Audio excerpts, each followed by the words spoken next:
विदिताखिल शास्त्र सुधा जलधे महितोपनिषत् कथितार्थ निधे हृदये कलये विमलम चरणम भव शंकर देशिकमे शरणम। प्रवर्तमान श्रावण मास में शिव ध्यान करते हुए स्वागत है आप सभी का हमारे विशेष कार्यक्रम सुप्रभातम में, जहां हम भारतीय ज्ञान परंपरा की अमूल्य धरोहरों को आपके समक्ष प्रस्तुत करते हैं। पंचांग के माध्यम से तिथि का कराते हैं बोध, सुनाते हैं आपको ज्ञानपद सुभाषित और योग 360 के द्वारा स्वास्थ्य के रहस्यों से कराते हैं आपको अवगत और सिखाते हैं साथ ही साथ संस्कृत भाषा को भी। तो बने रहिए मेरे साथ भारतीय मनीषा की इस अद्भुत यात्रा के लिए। मैं हूं आपके साथ गवीश द्विवेदी।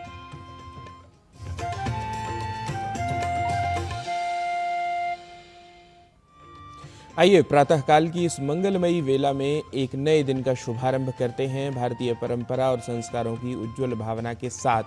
कार्यक्रम में आज की प्रस्तुति का आरंभ करते हुए सबसे पहले जान लेते हैं दिन के वार, तिथि, नक्षत्र सहित पंचांग के प्रमुख अंगों के बारे में, जो समय के अनुरूप हमारे आचरण और कार्यों का मार्गदर्शन करते हैं। तो आइए जान लेते हैं आज के पंचांग को। आज का पंचांग युगाब्द 5128, विक्रम संवत 2083, शक संवत 1948, दक्षिणायन, श्रावण मास, कृष्ण पक्ष, नवमी तिथि, शुक्रवार, कृत्तिका नक्षत्र। आज का दिन सभी के लिए मंगलमय हो। और सुप्रभातम में अब क्रम सुभाषित का, जो हमें निस्वार्थ भाव से दूसरों की सहायता करने की प्रेरणा देते हैं। सच्ची सेवा वही है जिसमें किसी स्वार्थ की अपेक्षा ना हो, बल्कि दूसरों के कल्याण की भावना जिसमें छिपी हो। तो आइए जानते हैं आज के सुभाषित में निस्वार्थ सहायता के इस मानवीय गुण को किस प्रकार बताया गया है।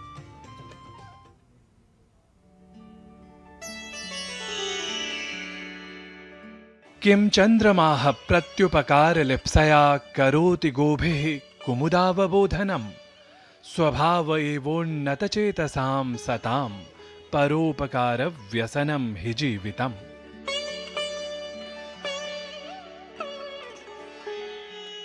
चंद्रमा किसी प्रत्युपकार की इच्छा से अपनी किरणों द्वारा कुमुदनी को प्रकाशित नहीं करता, अपितु यह उसका स्वाभाविक गुण है। उसी प्रकार महान और उदार हृदय वाले सज्जन बिना किसी स्वार्थ या अपेक्षा के दूसरों का हित करते हैं, क्योंकि परोपकार उनके स्वभाव में ही होता है। The moon does not illuminate the water lily with its rays out of any desire for reciprocation. Rather, it is its natural quality. Likewise, noble and generous-hearted people work for the welfare of others without any selfish motive or expectation, for benevolence is inherent in their nature.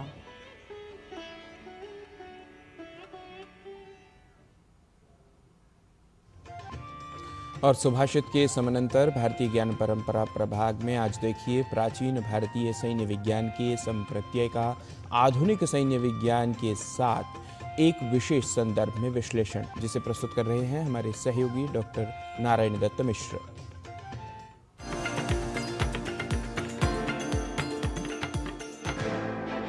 खड्गेन आक्रम्य भुंजीत वीरभोग्या Vasundhara.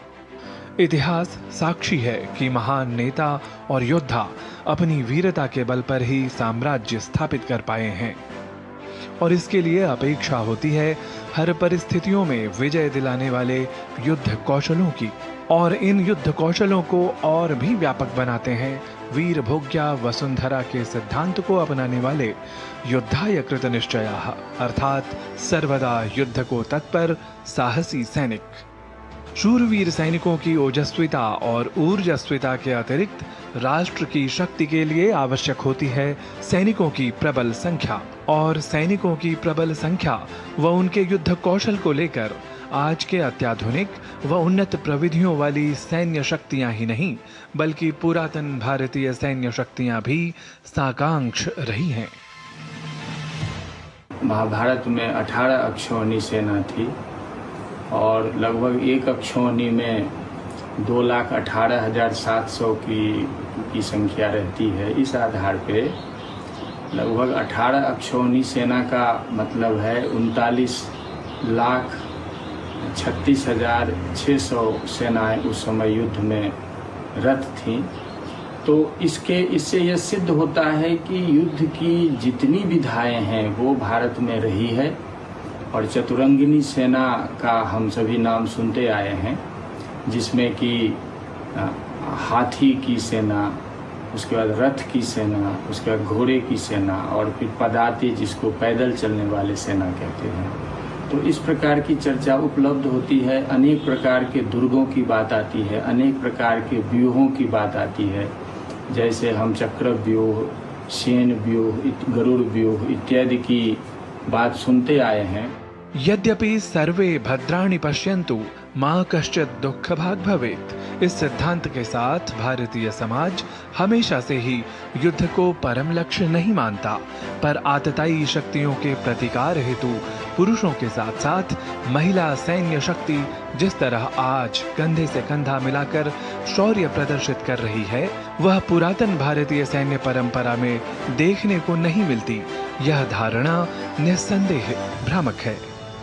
ये सबसे बड़ी बात रही है कि भारत में कभी भी ऐसा नहीं सोचा गया। आज जैसे कि हमारी लड़कियां भी सेना में जा रही है, तो ऋग्वेद में स्त्रियों के युद्ध में जाना और फिर रामायण महाभारत काल में भी इस प्रकार का वर्णन मिलना, ये भारत की सैन्य परंपरा की अनूठी चीज है। निश्चय ही युद्ध के क्षेत्र में सफल नेतृत्व हेतु अद्भुत वीरता और अपेक्षित युद्ध कौशलों की आवश्यकता सार्वकालिक है, और इन्हीं युद्ध कौशलों का युगानुरूप प्रदर्शन प्राचीन सैन्य विन्यास में भी दृष्टिगत होता है। समग्रतः भारतीय ज्ञान परंपरा की प्रासंगिकता को सैन्यगत अनेक आयामों के साथ समझना वीर भोग्या वसुंधरा के वास्तविक मर्म को आत्मसात करना कहा जाएगा। नारायण दत्त मिश्र, डीडी न्यूज।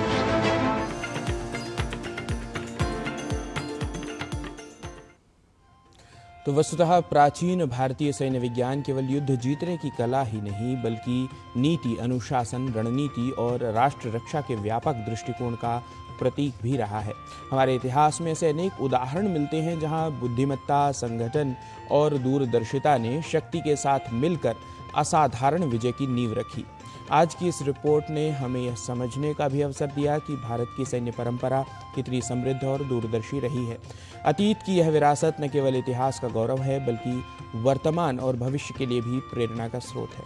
आज की इस विशेष रिपोर्ट में इतना ही। आगे बढ़ते हैं कार्यक्रम की अगली और महत्वपूर्ण प्रस्तुति की ओर। कार्यक्रम में अब समय योग 360 का। स्वस्थ रहने की यात्रा में हम आपके लिए लेकर आते हैं ये स्पेशल हेल्थ सीरीज, जिसमें स्वास्थ्य को समग्र दृष्टिकोण के रूप में दिखाया जाता है। तो आइए चलते हैं योग 360 प्रभाग की ओर और जान लेते हैं वह कौन से प्राकृतिक तरीके हैं जिनसे हम स्वस्थ रह सकते हैं।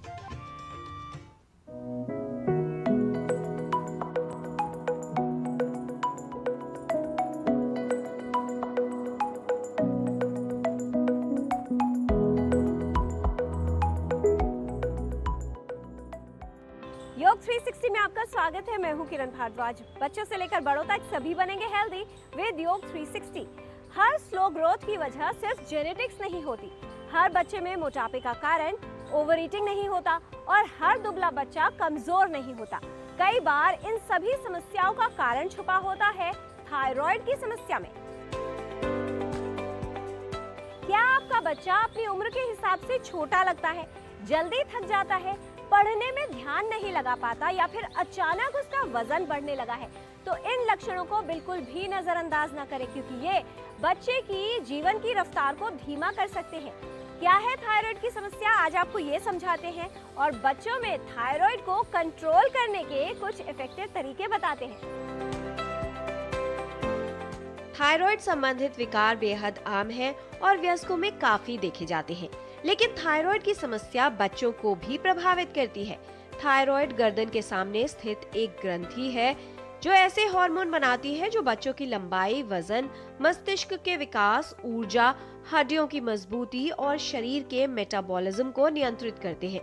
बच्चों में थायराइड की समस्या दो तरह की हो सकती है। पहली, थायराइड हार्मोन कम बनना जिसे हाइपोथायराइडिज्म कहा जाता है, और दूसरी, थायराइड जरूरत से अधिक बनना जिसे हाइपरथायराइड कहते हैं। यदि जन्म से ही बच्चे में थायराइड हार्मोन की कमी हो और समय पर इलाज न मिले तो उसके शारीरिक और मानसिक विकास पर गंभीर प्रभाव पड़ सकता है। बड़े बच्चों में इसके लक्षण अलग हो सकते हैं, जैसे लंबाई का धीमा बढ़ना, बार बार थकान और पढ़ाई में ध्यान न लगना। ऐसी समस्याएं हो सकती है। यदि थायराइड हार्मोन अधिक बन रहा है तो बच्चा चिड़चिड़ा हो सकता है, दिल की धड़कन तेज हो सकती है और वजन कम होने लगता है। थायराइड की समस्या से राहत में उपयोगी है कुछ सरल प्राकृतिक उपाय। ग्रोथ हो सही, सपने हो बड़े। नियमित योग अभ्यास से थायराइड रहे कंट्रोल, बच्चा बने हेल्दी और अपने लक्ष्य की ओर बढ़े। बड़ी आयु में हाइपरथायरॉयडिज्म, हाइपोथायरॉयडिज्म हो जाना एक आम समस्या होता जा रहा है, पर उससे भी अलार्मिंग सिचुएशन है कि बच्चों में भी थायरॉयडिज्म के लक्षण दिखने लगना या हो जाना। ऐसे में दो बहुत महत्वपूर्ण से अभ्यास बच्चों को जरूर कराने चाहिए। सबसे पहला अभ्यास है भुजंगासन का अभ्यास। भुजंगासन का नियमित अभ्यास हमारे थायराइड ग्लैंड पर काम करता है और बच्चों में होने वाली समस्या से बचाता भी है, प्रिवेंशन के रूप में, क्योर के रूप में, दोनों में काम करता है। दूसरा अभ्यास है सेतु बंध का अभ्यास। तो दोनों को एक बार समझ लेते हैं। भुजंगासन के लिए हम इस तरह से पेट के बल लेटेंगे और इसके दोनों वेरिएशंस हम करेंगे। सबसे पहले हमारी हमारी हथेली जमीन पर है, हमारे दोनों कोहनी जमीन पर है और हथेली और कोहनी जमीन पर ही रहेगा। सांस भरते हुए जितना ऊंचा उठ सकते हैं, अपने सीने को उन्नत करना, चेहरे को ऊंचा करना, सांस छोड़ते हुए वापस आ जाना। इसको 3 बार दोहरा लीजिए। दूसरे अभ्यास में हम हाथों को अपने कंधों के नीचे ले जाते हैं और जितना हो सके गर्दन को पीछे ले जाना, सांस छोड़ते वापस आ जाए। इसको भी आप 3 बार दोहरा लीजिए। हाथों का तकिया बनाएंगे, दोनों पैरों को खोल देंगे। भुजंगासन के दोनों वेरिएशंस हमने सीख लिए, इनका बच्चों को नियमित अभ्यास कराएं। सेतुबंध आसन के लिए हम इस तरह से अपने कमर के बल लेट जाते हैं। सरल अभ्यास है, बच्चे बहुत आसानी से कर सकते हैं। उसका भी इजी वेरिएशन हम आपको बता रहे हैं। आप दोनों पैरों को फोल्ड कर लीजिए, जितना हो सके अपने एड़ियों को हिप्स के नजदीक लाना और इस तरह से पकड़ लेंगे अपने पैर के पंजों को। बच्चे बहुत फ्लेक्सिबल होते हैं, इसको इजीली कर लेंगे। नहीं भी पकड़ पाए तो इस तरह से साइड में टिका लीजिए। तो इस तरह से आए और फिर हम सेतु यानी ब्रिज जैसी पोजीशन बना लेते हैं और फिर वापस आ जाते हैं। जितनी देर रुक सकते हैं रुके, वापस आ गए। इस अभ्यास को हम 3 बार दोहरा लेंगे और फिर पूरे शरीर को ढीला छोड़, एब्सोल्यूट रिलैक्सेशन। वापस आएंगे तो करवट लेकर के उठेंगे, एकदम से सीधा नहीं उठेंगे। ये नियमित रूप से आप बच्चों को कराएं। खान पान का ध्यान रखें। ग्रोथ हो राइट तो फ्यूचर बने ब्राइट। अगर बचाना है बच्चे को थायराइड की समस्या से तो आप भी उनको खिलाइए healthy and balanced diet. Ayurveda में इस रोग का जो डिस्क्रिप्शन है वो गलगंड के रूप में किया गया है। कफ दोष बढ़ने के सारे लक्षण दिखाई देते हैं। बच्चा सुस्त हो जाता है, शरीर में सूजन भी हो सकती है, एक्टिव नहीं रहेगा और वजन बढ़ेगा उसका। तो ऐसी स्थिति में जो आयुर्वेद में भारी खाना बच्चे को नहीं देना है जो देर में पचने वाला हो। उसमें हाई प्रोटीन्स डाइट भी नहीं देना है अपने को। छोले हैं, राजमा है या उड़द की दाल है, इवन अरहर की दाल भी उसको अवॉइड करें। मूंग दाल सबसे अच्छी उसके लिए रही होगी। और मूंग दाल को विभिन्न रूप में हम उसको संस्कारित करके दे सकते हैं। जैसे मूंग की दाल का पापड़ दे दिया या मूंग की दाल को फ्राई करके दे दिया या मूंग की दाल की कभी पकौड़ी भी अगर उसको उसमें रुचि आ रही तो ऐसा थोड़ा बहुत दिया जा सकता है, जिससे वो जल्दी पच जाता है। साथ में छाछ की अगर हम चर्चा करते हैं, पानी जब ज़्यादा हो जाता है और फैट एकदम से जब उसमें से निकल जाता है तो वो उसमें एंजाइम्स होते हैं और बहुत ही माइक्रो न्यूट्रिएंट्स वगैरह जो एपेटाइज़र हैं वो उसमें रहते हैं, तो वो हमारे लिए बड़ा पाचक होता है। तो थायराइड वाले जो रोगी हैं बच्चों को भी हम उसको रिकमेंड कर सकते हैं, रायते के रूप में भी उसको दे सकते हैं और आहार के रूप में जैसे भी वो ले ले। आहार में अगर हम और देखते हैं तो जो जैसे गाय का दूध बेस्ट माना जाता है। गाय के दूध से कभी ना तो वजन बढ़ेगा और ना कभी और कोई किसी तरह के कोई उसके साइड इफ़ेक्ट्स होते हैं। थोड़ा बहुत गाय के घी का प्रयोग किया जा सकता है, नस्य के प्रयोग से आराम मिलेगा। और ये ऊर्ध्वजत्रुगत व्याधियाँ जो कहलाती हैं, ये क्लेविकल बोन्स से ऊपर वाले, इन सब के लिए नेत्र और कान और सारी इंद्रियां जो है वो अच्छी होंगी। फल सब्जियां, जूस सभी प्रकार के बच्चे को दे सकते हैं। और फल खाने का जो समय आयुर्वेद कहता है वो भोजन के पूर्व है। लगभग जैसे आधा घंटे 1 घंटे जब हम कोई फल खाते हैं तो वो हमको नुकसान नहीं करता। छोटी सी ग्रंथि बड़ा रोल निभाए, बच्चों में मेटाबॉलिज्म और ग्रोथ पर इफेक्ट लाए। ये औषधियाँ दूर करे थायराइड की समस्या को, बच्चे को पूरी तरह हेल्दी बनाए। थायराइड की बीमारी बच्चों में बड़ों की तुलना में कम होती है। लगभग 1 से 2% बच्चों में किसी न किसी प्रकार की थायराइड की समस्याएं पाई जाती हैं। आयुर्वेद के अनुसार यह समस्या कफ और वात दोष के असंतुलन और कमजोर पाचन शक्ति के रूप में देखा जाता है। रोग की स्थिति और बच्चे की प्रकृति के अनुसार औषधों का चयन किया जाता है। जैसे कांचन और गुगुल का उपयोग गले की ग्रंथि की सूजन कम करने के लिए, त्रिकटु चूर्ण का उपयोग पाचन और चय अपचय की प्रक्रिया को बेहतर बनाने के लिए, पुनर्नवादी क्वाथ का उपयोग सूजन कम करने के लिए तथा चंद्रप्रभा वटी का उपयोग एक सहायक आयुर्वेदिक औषधि के रूप में किया जाता है। अगर मैं सामान्य मात्रा की बात कहूँ तो कांचना गुगुल आप आधी से 1 गोली दिन में 2 बार भोजन के बाद गुनगुने पानी के साथ दे सकते हैं। त्रिकटु चूर्ण लगभग 250 से 500 मिलीग्राम दिन में 2 बार शहद या गुनगुने पानी के साथ आप दे सकते हैं।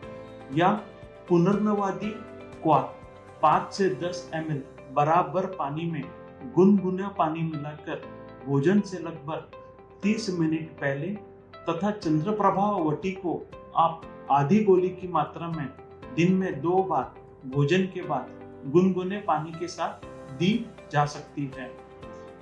याद रखिए, अंतिम औषधि मात्रा एवं उपचार अवधि केवल योग्य आयुर्वेद चिकित्सक के द्वारा ही निर्धारित की जानी चाहिए। थायराइड की समस्या की पहचान एक साधारण रक्त परीक्षण से की जा सकती है। समय पर पहचान, सही उपाय और नियमित देखभाल से थायराइड से प्रभावित बच्चे को पूरी तरह से स्वस्थ और सक्रिय बनाए रखा जा सकता है। आज आपने जाना भुजंगासन का अभ्यास सेतुबंध आसन करना लाभकारी है। नियमित योग अभ्यास करने से मिलेगा स्वास्थ्य लाभ। बच्चों में थायराइड की समस्या से राहत और बचाव में उपयोगी है योग। बच्चों को सुपाच्य भोजन व गाय का घी खिलाएं। मूंग की दाल, फल, सब्जियां, छाछ का सेवन लाभकारी है। फल भोजन से आधा या 1 घंटा पहले खिलाएं। छोले, राजमा, उड़द की दाल और भारी भोजन बच्चों को न दें। कांचनार गुगुल थायराइड ग्रंथि की सूजन को कम करने में उपयोगी है। त्रिकटु चूर्ण से पाचन और चयापचय बेहतर बनेगा। पुनर्नवादी क्वाथ ग्रंथि की सूजन को कम करने में सहायक है। चंद्रप्रभा वटी भोजन के बाद दिन में 2 बार गुनगुने पानी के साथ लें। अगर बच्चे की ग्रोथ है slow, don't make any guess. Thyroid check करवाना इज द बेस्ट। बच्चा बने हेल्दी, इसके लिए थायराइड रखें कंट्रोल। बच्चे की होगी सही ग्रोथ तो वो अचीव करेगा अपना हर गोल। हेल्थ संबंधी जानकारी हम आप तक ऐसे ही लाते रहेंगे, आपको हेल्दी बनाते रहेंगे। बच्चों से लेकर बड़ों तक सभी बनेंगे हेल्दी विद योग 360।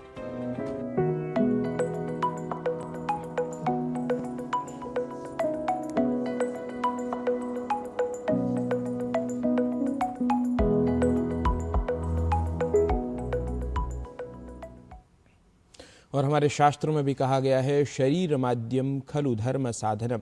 यह वस्तुतः महाकवि कालिदास कृत कुमार संभवम महाकाव्य की एक प्रसिद्ध सूक्ति है, जिसका अर्थ है शरीर ही सभी धर्मों अर्थात कर्तव्यों को पूरा करने का पहला और मुख्य साधन है। अतः इसे हर तरीके से हमें स्वस्थ रखना है। हम चाहे किसी भी आयु वर्ग के हों, रोगों से हमेशा हमें बचकर ही रहना चाहिए। भवतु इसी क्रम में अब सुप्रभातम में समय हो चला है एक अल्प विराम का। आप देखते रहिए डीडी न्यूज, जल्द लौटेंगे।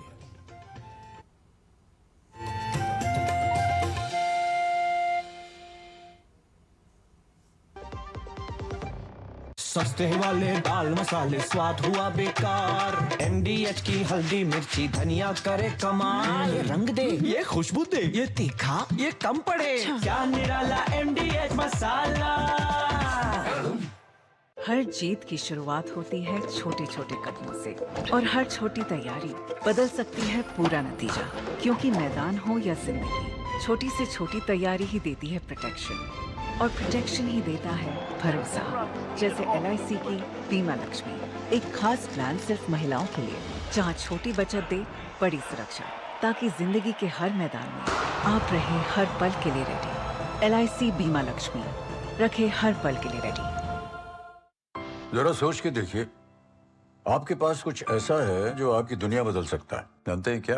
आपका अपना सोना। सोना क्या नहीं कर सकता? सोना आपको अपने सपनों का घर दिला सकता है, आपके बच्चों का भविष्य बना सकता है। सोना आपकी हर इच्छा पूरी कर सकता है। तो भारत की सबसे बड़ी gold loan NBFC Muthoot finance से गोल्ड लोन लीजिए और फिर देखिए सोना क्या नहीं कर सकता। मुथूट फाइनेंस, जहां विश्वास ही परंपरा है। कॉल कीजिए 1-800-313-1212।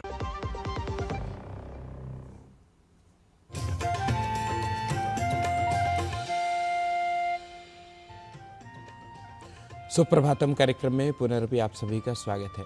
संस्कृत पाठशाला की आज की कक्षा में कर लेते हैं कुछ पुनर्भ्यास एक ऐसे शब्द के बारे में जिसके प्रयोग के समय उस शब्द के अर्थ को अन्य भाषा से प्रभावित होकर संस्कृत के ज्ञाता भी अशुद्धि कर जाते हैं। तो आइए जान लेते हैं अपने सहयोगी डॉक्टर नारायण दत्त मिश्र से ऐसे ही शब्द विशेष के बारे में।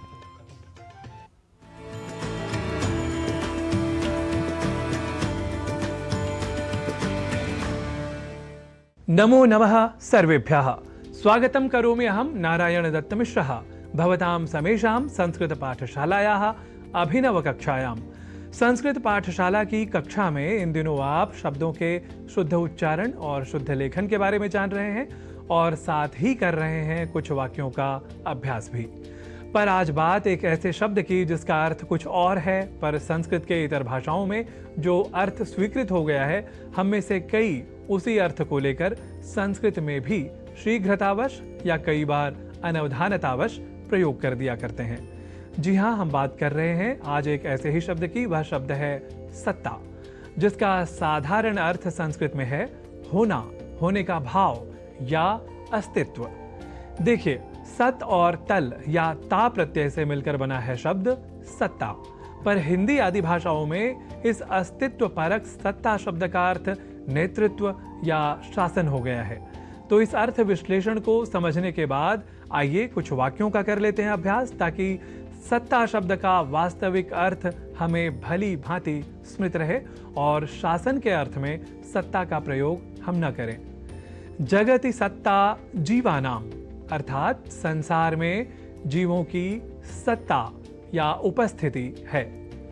केंद्र प्रशासने अस्ति सत्ता भाजपा इत्येतस्य दलस्य, अर्थात केंद्र प्रशासन में भाजपा इस दल की सत्ता या उपस्थिति है। देखिए, यहाँ अर्थात इस वाक्य में जिस सत्ता शब्द का प्रयोग हुआ है उससे आप इस भ्रम में न रहिएगा कि सत्ता का अर्थ संस्कृत में शासन है। आप दोबारा इस वाक्य को इसके हिंदी अर्थ के साथ देख सकते हैं, जहां सत्ता शब्द का सीधा और स्पष्ट अर्थ अस्तित्व या उपस्थिति ही है, न कि शासन। हाँ, यदि हमें शासन या अर्थ ही इस शब्द का लेना हो तो हमारा वाक्य कुछ यूं होगा। भारते साम्प्रतं राष्ट्रीय जनतांत्रिक संघटनस्य शासनम अस्ति, अर्थात भारत में अभी राष्ट्रीय जनतांत्रिक संगठन का शासन है। यहाँ हम हिंदी भाषा की आधुनिक प्रवृत्ति के अनुसार अवश्य शासन के स्थान पर सत्ता शब्द का भी व्यवहार कर सकते हैं, पर जब प्रयोग करते समय बात तार्किकता, विश्लेषणात्मकता और वैज्ञानिकता की होगी, तब अवश्य ही यह शब्द शासन इस अर्थ की कसौटी पर खरा नहीं उतरेगा। यह पूर्णतः स्पष्ट है। देखिए, जब सत्ता शब्द का प्रयोग शासन अर्थ में ही करना अभिप्रेत रहा होता, चाहा गया होता, तो हमें राज सत्ता जैसे शब्द साहित्य में या व्यवहार में नहीं प्राप्त होते। इस एक वाक्य के प्रयोग से आप और अधिक स्पष्टता के साथ समझ सकते हैं। राज सत्ता तो सर्वदा मदोन्मत्तम करोति जनम, अर्थात राज सत्ता तो सर्वदा व्यक्ति को मदोन्मत्त करती है। राजसत्ता अर्थात राजा होने का भाव, अस्तित्व, न कि राजा का शासन।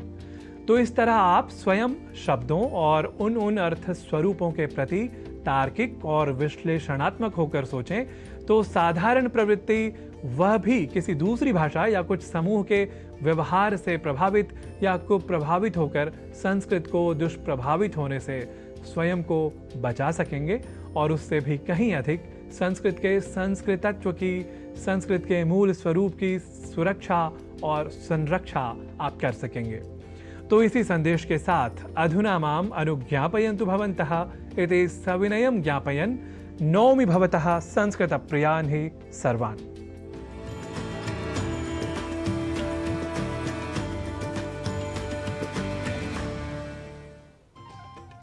तो आशा है कि भारत की दो प्रतिष्ठाओं अर्थात संस्कृत और संस्कृति पर आधारित हमारी प्रस्तुतियों ने आपके दिन की शुरुआत को सकारात्मक ऊर्जा, ज्ञान और प्रेरणा से समृद्ध किया होगा। सोमवार को प्रातः पुनः होगी आप सभी से भेंट। तब तक के लिए हमें दीजिए अनुमति। नमस्कार। भवेत् तावत् शुभम मंगलम्।